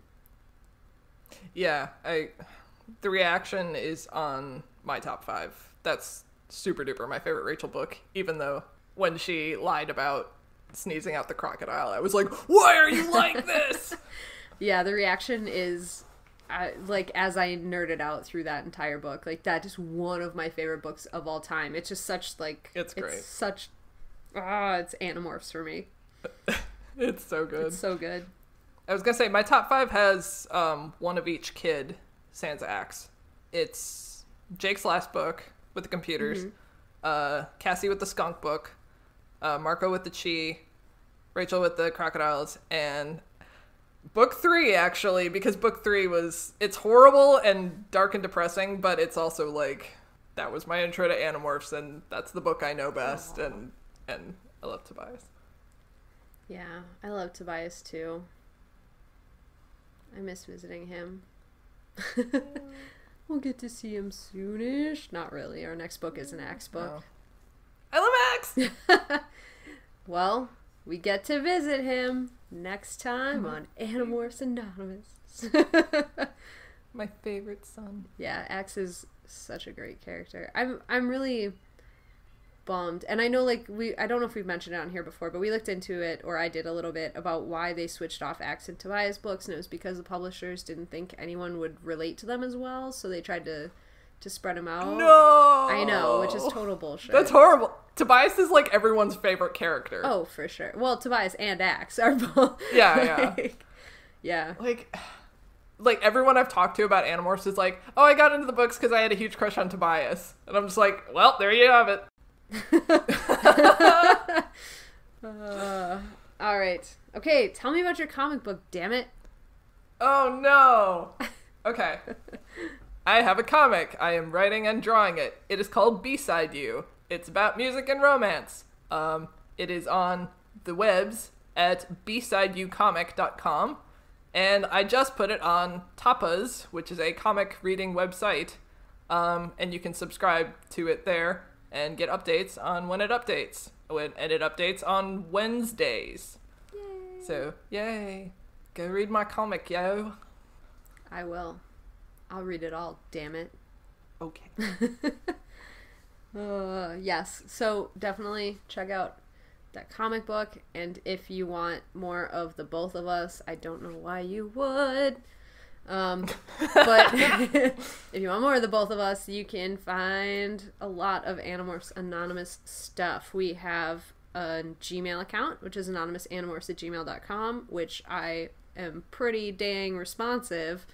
And then we have a website, animorphsanonymous.com. We have a Facebook group. You can either just like Animorphs Anonymous on Facebook, or you can join our super awesome group, which is facebook.com/group/Animorphs Anonymous, or you can search Andalite Bandalites. That's us.